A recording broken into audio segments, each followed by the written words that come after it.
old-fashioned butt kicking. No excuses, no nothing.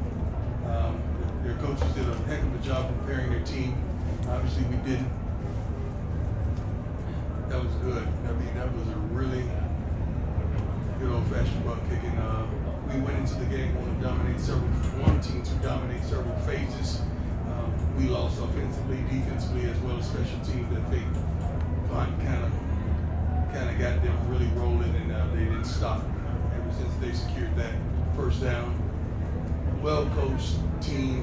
Bo Nix played his butt off. Defensively, they presented some things that I guess we just couldn't get around. We couldn't advance the ball, rushing or throwing the ball as well. Seemed like they had our number. But hats off to their coaching staff and their head coach. Great job, and they're truly prepared. Ariel, can you yell it? Yeah, I'm going to try to yell from all the way back here. Ariel Arsuto. How you doing, Ariel? I'm doing well. How are you? Excellent.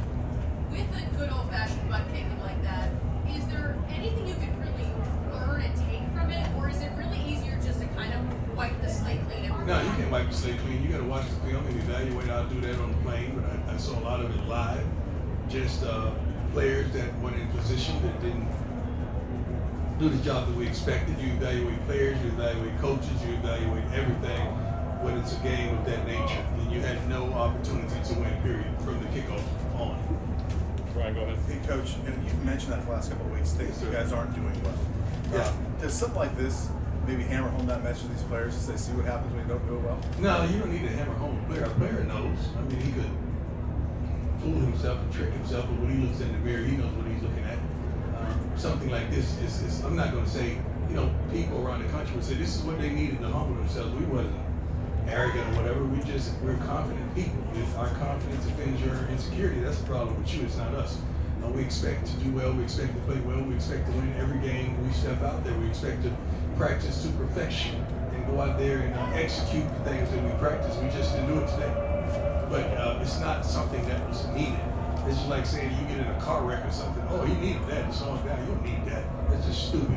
It's just something that happened. And they got the best of us today. That's just it. Yeah, go ahead. Coach, did it seem like Oregon was doing things you weren't prepared for? Or No. It's not like we were being tricked. We knew everything was coming even after one of the TV timeout, we were saying, they're going to take a shot. They're going to take a shot. Take a shot. Score a touchdown. I mean, sometimes your message just don't translate. You gotta really get on the same page as the youngsters is out there playing. And bottom line, at this point, is there just too big a talent gap? No, definitely not. If we had a talent gap, we wouldn't be 3-1 right now. It's not a talent gap. You just got your butt kicked. It just happens sometimes. That's just like a fighter. You just got caught. It happens. It's not a huge talent gap. I just think they played a really concise game. Penalties murdered us. I don't have the statistics, but I'm pretty darn sure we darn near doubled them in penalties.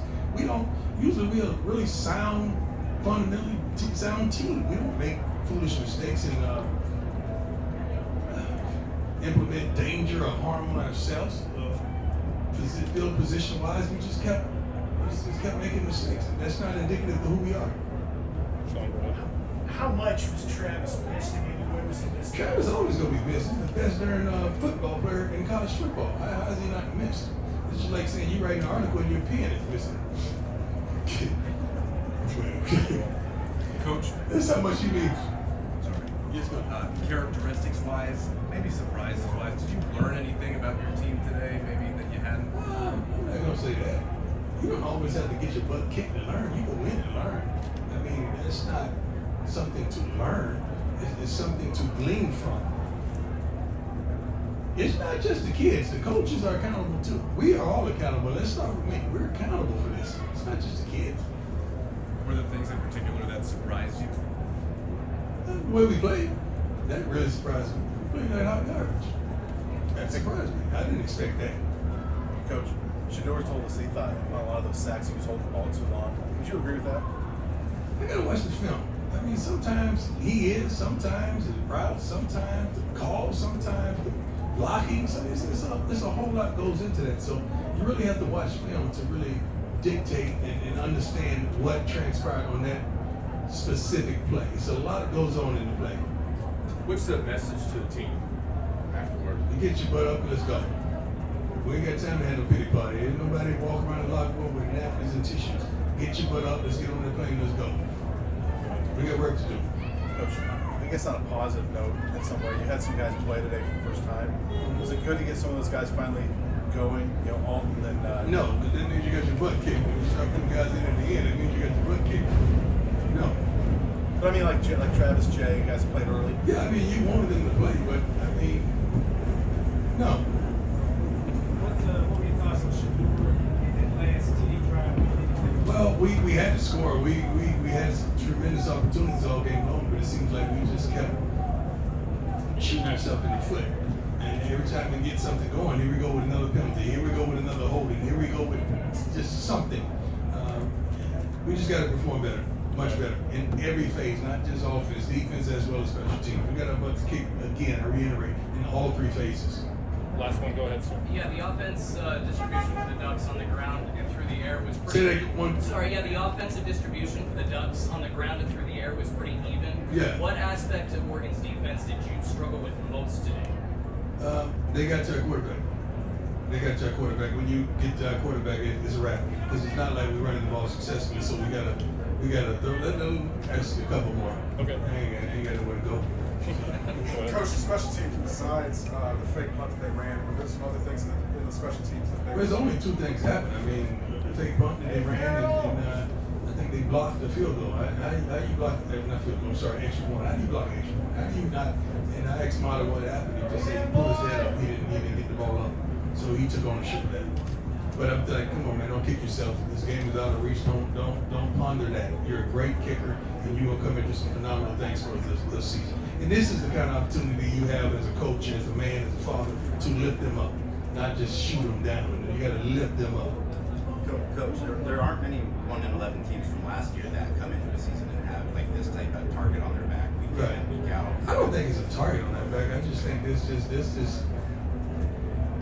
teams are trying to beat me. They're not trying to beat our team. They keep forgetting I'm not playing anymore. I had a great career. I'm serious. I got a gold jacket, ain't got it. So I'm good. But that's what it really is. I don't think they get any extra satisfaction. You know, it is what it is, and I signed up for it. So let's go. Does that make it tougher on your team? No, they don't make it tough on our team. They're grown men. I'm not out there. If I was out there playing against every coach I played against, we would be totally done. Coach, you made mention the other day when First Take was in town that you're about 7 to 8 dogs away from where you want to be. I wasn't lying. Did that translate in the field today? They translate in practice. I don't say stuff just to say it for a click, you know, contrary to what somebody say. But yeah, I keep receipts. But I'm serious. I analyze and I understand what we're up against and what we have and what we need. One thing that I can say honestly and candidly, you better get me right now. This is the worst we're gonna be. You better get me right now. So you did hear what Dan Lamb said. Now I got messages. God bless him though, man. He's a great coach. He did a great job. God bless him. Take their shots. They won. I don't shoot. I don't do that. They won. Anything else for Coach? You talk about needing to build them up a little bit. Excuse me? You talked about sort of needing to build them up after this result. How do you find the balance between tough love and needing to build them up? Well, I think the film is going to speak for itself when they watch the film with their position coaches and as the offense and the defense. But singularly, you're able to pull some guys aside and pick them up and highlight some of the good things that they did. Everyone didn't play bad. Everyone didn't play bad. That's not the case. Every coach didn't coach bad. You know, that's not the case as well. But we got some work to do. And you better get us right now. Because I like what I see. I love it. I know I have no shades, but I can see the future. And it looks really good. So I'm excited about it. I really am. All right. Thanks, Coach. Thank you. God bless you all, man. Be safe.